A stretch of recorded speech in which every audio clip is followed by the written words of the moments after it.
Сайн байцгаана уу? Таван баг группыгаа төлөөлөн зүйцэн дарга холон би энэ өндөр түвшний уулзалтанд манай ерөнхийлөгч Баатар сайхан манай гэр бүлийн үнэтэй хамт оролцож байгаадаа баяртай байна. Төв Азийг судлаад явж байгаад бид нэр 3 сар Ташкентад анх удаа ирж үзсэн.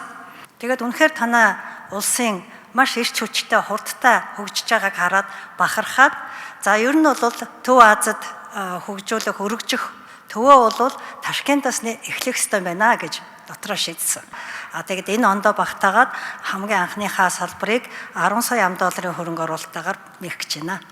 Спасибо большое. Под конец я скажу, что мне очень понравилось слово президента Шавката Мирамоновича. Я возьму эти слова как лозунг для меня.